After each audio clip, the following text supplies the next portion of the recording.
و روشه پشتی افیر شد هیپ شفل سر کورموره هات یکرن کو نجارایی که دویه بدهان جارب تایبت جل سر کردگه هن برامانی ناغازل سر ما کردستانه و پارمانش کرنا جرخانه کاربه تایبتی جیب گشتی جیا انرژی تنکرن از گل برای سیاسین عزیز شروع و کار سیاسی و اولکاری کدت گل مدام تازه بحث کن برای سیاسین تو گله بخیر هاتی زور سپاس کارشمند بو چیت ویدمی دا افیر شهات کرن کو دوباره بوینه بريجي طيبتيجي دم افانسي هيفادا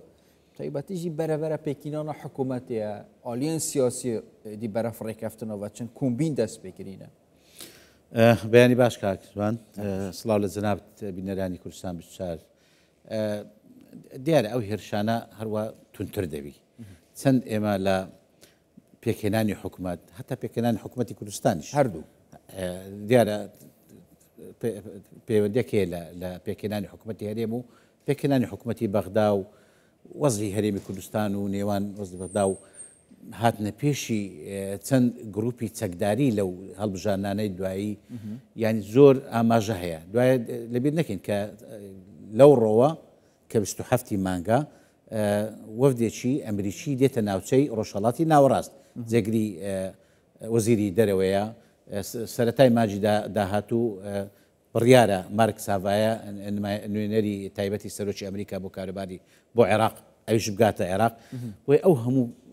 ڕوودا و ئەو هەموو پێشهاتانەوەمان دەکە کە ئێمەش پرسیار بکەین لەو کاتەی مەسەلەن تایبەت ڕاست ئێمە وەکو هەرێمی کوردستان وەکو ژێرخانی هەرێمی کوردستان وەکو پێشکەوتنی هەرێمی کوردستان هەردەم ئامانجاگۆ لە گرۆپە چەکدارەکان لە بۆ ئەوانەی کە لە پشت گرۆپە چەکدارەکانیش دەوەستن دیارە ئەو ئاسۆیەکی هەر ناوخۆی عێراقی نییە دەرەوەشی تێدای ئەو بابەتە یعنی ئەوەی کە ئەمە ئەو پێشهاتانەی یان ئەو پێشکەوتنەی کە لە بەرهێمێنانی گاز بە تایبەتی لە جەرگەکانی کۆرمۆر دیارە خەڵکەشکی زۆر بێتاقەت کردیە ئەو پێشکەوتنی بە تایبەتی لە بواری کارەبا لە بواری ئاو لە بواری ئەو ژێرخانی ئابووری کە لە کوردستانە خەڵکەشی بێتاقەت کردیە ڕاگررتنی ئەو خەڵکە کێمە بەستە یعنی ئەوانی کە لە عێراق دڵیان خۆش نییە بە هەرێمی کوردستان بێتاقەت بوون لەوەی هەر ڕۆژێ سەرۆک وەزیران بەرپرسانی هەرێمی کوردستان بێن و ژێرخانێکی ئابووری یان شتێک پێشاتش کە بێنە پێش یان پێشکەوتنیان پرۆژەیەک کە ئەوە بکەن بێتاقەت بوون ینی ئەمە نەک لێرە لە کەناڵە کوردەکان لە کەناڵە عەرەبیەکان هەستیان پێ دەکەین ئەوانی بەناوی وان وا قسان دەکەن بێتاقەتن ینی پێیان ناخۆشە هەرێمی کوردستان ئێوە بەنەوتی بەسڕای وا دەکەن ئێوە بە پارەی عێراق وا دەکەن کە هەمووان دەزانین کە شارێکی سیاسی و ئابووری و هەتا دەرونیشێ لەسەر حکوومەتی هەرێم لەسەر سەرکردایەتی کورد لە هەرێمینەوەبینن یانێت گەلوان ئەبخۆژیدا چێ نزیک چین دیژی دەستێت دەرڤژی تێدانە مەبەستامژی ئەنەرژیت بوارێ غازێدا یعنی نوکە شەڕەکێ زەبەلاح سەر غازێتێ تەکرم تایبەتیژی ئەو ڕەوشانوکە شەڕی ئوکرانی رووسێ بچژی ئەو ئالین ژ دەرڤە تایبەتیژی کار سر غازت کن یعنی اوجی کاریگری هنه چون که ام بیشین مادام افیرشک تنکرین دیار کردستان سر ریکار راست شد چه دواره انرژی چه دواره غازه و بازار غازه داد گازی هەرێمی کوردستان تایبەت باش ئەو ڕێکوتنانەی کە لەگەر ئەمریکای کراماجی 5 کە پاش لە کاتی سەردانەکەی بەڕێز سەرۆکی حکوومەت بۆ ئەمریکا و پەرەپێدانی بابەتی گازی لە هەرێمی کوردستان و ئەنجامدان و بەرهێمێنانی گاز و ئەو پرۆژەیە کە هەتا بە خۆی دانەگاز و خەریکە زیاتر بەرفراوانی دەکەوت چەند قات بەرفراوان دەبی دیارە بە زەرری هەندێک لایەنیان هەندێک وڵات لە ناوچەکەی تاوا دەبی کە پێیان وادە کە دەبێت عێراق وڵاتێکی وەکو عێراق تەواو هاوی بخاتە سەر پێشتەکانی بخاتە سەر ئەو وڵاتی کە هەر گاز بکردرێ لە دەرەوەی عێراق حکوومەتی عێراقیش بە خۆی پرۆژێشیە تا 2028 کە هیچ کە پێویستی بە گازی دەرەوە نەبێ بە غاز نەبی لە دەرەوە بێنێ و بۆ مەسەلەی ئەنجامدانی بۆ بەرهێمێنانی کارەبایە بۆ شتیکە لە ناو عێراق ئەوانە دیارە زۆر شتێکەڵ دەبتەوە کاکسوان کەوا دەکا کە ئەو بە تایبەتی ئەمە کە باسی کۆرمۆر دەکەین کۆرمۆر دیارە گەورەترین پرۆژەی گازی ئێستا لە هەرێمی کوردستان و لە عێراقیش نەک هەرێمی کوردستان ینی کۆرمۆر کارەبا دەداتە شوێنی کەش لە عێراق ینی ئەو پرۆژەیە بەرەو سنی تقریبا ئەوەی کە دەستا ناوچەکانی دەرەوەی هەرێمی کوردستان هەر لە کۆرمۆرەوە دەچی بۆیە مەسەلەن ئەو بابەتە دیارە ینی ئەوەی کە دیارە لە کۆرمۆر دەدا بەبێ ئاماز نییە بە ئامازی شقول نییە وی پێم وایە لێدانی کۆرمۆر لێدانە لە هەرێمی کوردستان و لێدانە لە عێراق هەموو یعنی ئەوەی کەبیر لە عێراق دەکاتەوە بەڵام ئێمە وەکو ئێستا کە زۆر زار باەخی پێدەین و شەرە مەسەلەن شانازی پێ دەکەین کارەبای 24 ساعتیە کە ئەو شەو ئەو پرۆژە گەورە و ئەو پرۆژێک کە شانازی پێوە دەکرێت دیارە تووشی کەلەنێکی گەورە بوو تووشی لێدانێکی گەورە بوو کە کارەبا لە زۆر ناوچەکانی هەرێمی کوردستان بەداخەوە کوژایەوە. باشە بابەتێ پاراستنە ژێرخانە ئەنەرژیە کوێکش داخوازیین سەرەکەین سەرۆکوەزیران بیا پشتی شەرمەزارکردنەوە هێرشێ داخواست هەفبەشن مین ئەمریکیە نێودەوڵەتی کرینەک و یا پێتیوی بەشعالیە ئامیرێن پاراستنە وێ ژێرخانەیە دوێت بێنەدان جێگری ڕێڤەبەرێ نویسینگا سەرۆکوەزیران ژی هەمان ئەوە پرسیارێت کرد باشە حتا کەنگی ئەوە پێتیوی نایەتە دابین کردن مەبەسش ئامێرا ئەوە پێتیویە یا دژی درۆنا ئەوێژی پرسیاری یعنی باشە حتا کەنگی ئەفراشە و سەدەیە بەردەوام بە دومای دە ئەمریکا بژت ئەم وان جادە پاراسی تشتێکیش بی نەکین ڕەنگە دەمەکی نزیکدا وێ هەفتیەوە بهێت مەزنترین قونسڵخانە یا ئەمریکاژی بێت تەفەکردن بەڵێ بڕیارەکە تا پێنجی مانجی داهاتوو ئەو قونسڵخانەی لە هەولێر بکرێتەوە و جێگری وەزیری دەرەوەی ئەمریکا خۆی ئامادەبی لە گەورەترین قونسڵخانەکە بەخۆی ئەمریکا دەڵێم گەورەترین قونسڵخانەم لە هەموو جیهان لە هەولێرە باش قونسڵخانەیەژی مازنترە ینی زۆر باڵۆزخانەی هەیە لە سۆر شوێنان ئەوە گەورە نیە وەکو قونسڵخانێکە لە هەولێر دەیکاتەوە پێم وایە کە ئەمریکا کاتی هاتووە کە دووبارە ینی بیر لەوەی بکاتەوە کە بەرژەوەندەکانی لە هەرێمی کوردستانیان ئەو پەیوەندیە باشانەی لە هەرێمی کوردستانی ئێستا ینی ناشاردێتەوە کە ئەمریکا هەرێمی کوردستان بە شوێنێکی استراتیژی خۆی دەزانی بۆ بە ئامانزێکی استراتیژی خۆی دەزانی زۆریش پێویستی بە هەرێمی کوردستانە تایبەت پاش ئەوەی کە هێزەکانی کشاوەتەوە لە ئەوەی و شاندێکی سەربازی عێراقی لەگەڵ هەرێمی کوردستان و لەگەڵ ئەمریکا و توێژ دەکا بۆ ئەوەی کە جێگیرکەن لە هەرێمی کوردستان پێویستە ئەمریکا یعنی ئەوەی کە جێ گلەیە و حەقیشە گلەی بکرێت کە سەرۆکی حکوومەت دەکەیان هەر خەڵکێککە بەرپرسێککە لە هەرێمی کوردستان لە ئەمریکای دەیکا ئەو هەموو بەرژەوەندیانت لە هەرێمی کوردستانەیە بۆ هەتا ئێستا سیستەمی بەرگری ئاسمانی لە هەرێمی کوردستانیە بۆ هەرێمی کوردستان بە بەرژەوەندەکانی ئەمریکاشەوە بکرێتە ئاماز لایەن هەندێک گروپی لە یاسا دەرچوو یان گروپی تیرۆریست کە بتوانن مەسەڵەن هەرێمی کوردستان وەکو پێگەیەکی استراتیژی بەرژەوەندی ئەمریکا و هەروەکو بەرژەوەندەکانی ئەمریکاش لە ناوچەکە دیارە شوێنی استراتیژی کوردستان زۆر گرێ بۆ ئەمریکا بۆ دەوڵەتەکانکە ئەوەیە ئەگەر ئەمریکا ئەم پێم وایە ینی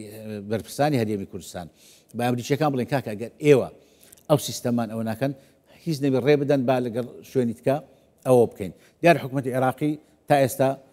نەیتوانیوە کۆنتڕۆل لێ وەزای بکە ئەمە زۆر گرنگە بەڵێ نە چەند جار بەرسستان ماوەک پێش ئێستا قاسم معرەتی بۆ خۆی گوتێمەش ئەوانە دەناسین خۆشمان لەگە کردوون کە زارش هێرش نەکەنەوە سەرێمی کوردستان بەڵام وەکو جەنابی سەرۆکی حکوومەت باسی کرد بە کەفالەت ئەوە کرا لیوا سەباح نوعمانەوە بزانم ئەو توێژی سەرکردی هێز چەکدارەکانی عێراق یان توێژی سوودانیە لەو بابەتەی دیسان هەمان بابەتی باس کردەوە لەوەی کە دووبارە بۆ ئێستا بەو جۆرەی ینی بەو لێدانە توندەی کە ئەو شەو لە کۆرمۆدرا پێویستە بەڕاستی تەواو بیرکرێتەوە ئایا حکوومەتی ئەو پرسیارش لە هەرێمی کوردستان بەرەو حکوومەتی فیدرالی بکرێت ئایا ئێوە دەتوانن یان دەتانەوێت کۆنتڕۆلی ئەو گروپە چەکداران بکەن کە هێرش دەکەنە سەر ئێمە و عێراق ئەو بەرژەوەندی عێراقی تدایە چونکە نەک هەرێمی کوردستان لە ناوچەی زۆری نزیک هەرێمی کوردستان کە کارەبایان پێدێ و لەو پرۆژەی گەورەتر ینی ئەو پرۆژانەی کە هەیە یا ئەو پلانێک کە هەیە کە دانەگاز هەتا لە نێو بەغداش پرۆژەی گەورە بکە و کارەبا بداتە پایتەختی عێراق کە بەغدایە ئایا عێراق وەکو بیر دەکەنەوە ئەگەر وەکو هەرێمی کوردستانیش خەممان لێ ناخۆن هەروەکو موچە و ئەوانیکە بخۆ بەڵام خەم لە خۆتان بخۆن کە ئەو پرۆژەیە کە ئەگەر فراوان کرا بۆ خۆتان عێراق لە بەرژەوەندی عێراق کە بخۆمان باش دەزانین ژێرخانی ئابووری ژێرخانی خزمەتگوزاری عێراق چەند خراپە خودانێ ماڵێ بخۆ هەزرد کرد خودانێ ماڵێ هەوڵ ماڵە خۆەوە کرد ئەف پارچەبوونە سیاسی سەربنەمایە مەذهبی یا تائیفی هەر تشتێکی بێت وات کرد ئەو حتا دەسەڵاتداران عێراقیشی خوب خودانێت ماڵێ بزانن خۆی بێزگەلەو پەرتەوازەیەی یعنی ئەمە گرفتشی زۆر گەورەمان لە عێراقەیە هەتا پێرسی ئەو گرفتە لە بەرامبەر لایەنە سیاسەکانی شیعەش هەبی خەڵکانێک هەنا لە دەرەوەی یاسا هێزی چەکداریان هەیە با بڵێن ئەوەی سیاسیشیان هەیە پێیان وایە خۆیان لە دەوڵەت پێ گەورەترە خۆیان لە دەوڵەت بەهێزترە ئەوەش واقعە دەنا ئەگەر هەر هێرشێک لە هەرری وڵاتێک هەر هێشش لەو زۆری ئەو شەو لەسەر کۆمەڵکرا دەبایە بە چەند کاتژمێرێک تاوانکارەکان ئەو لایەنانە بدۆزرێنەوە و بدرێنە دادگا ئەو بزانە مەسەن حسابیان لەگە کرا بە هەر شتێک لەگە کرا دەبایە سزا بدرێن بەڵام تا ئێستا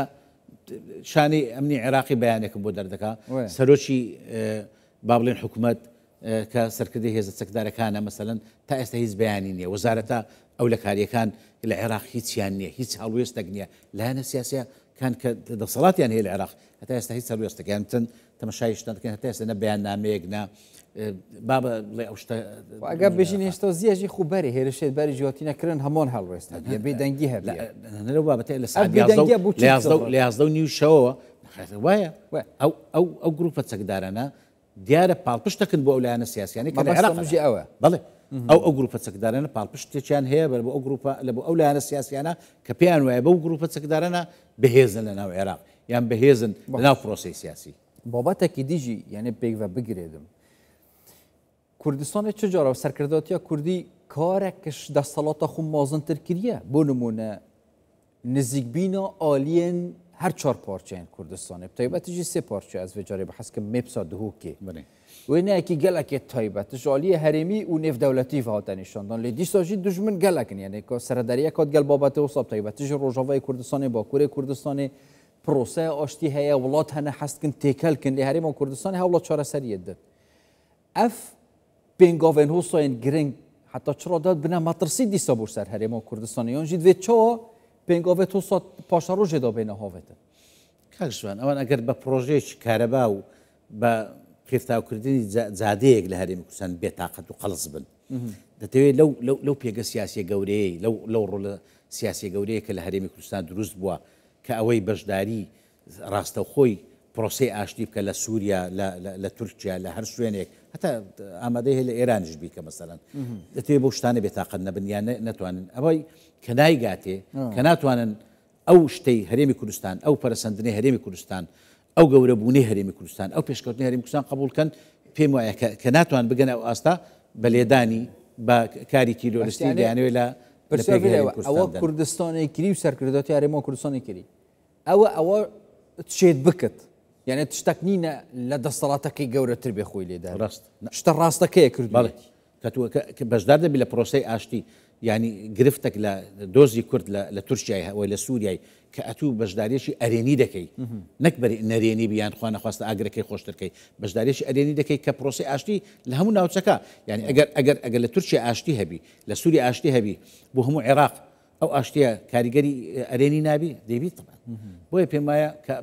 بەزدی ئەژندایەکی ئەمە زۆر زەرباز دەکەینەوە ئەژندایەکی ناوچەیە ئەجندایەکە بەداخەوە جێبەجێ دەکرێت و هەرێمی کوردستانی شتێکە لەو قوربانیانەی ئەو ئەجندایە بدا گەلک سوپاس بەڕێ سیاسی نازی شرۆڤەکاری سیاسی و لە کۆرین گەلمەوە خۆشحاڵ بوو زۆر سوپاس گەل لە خێرات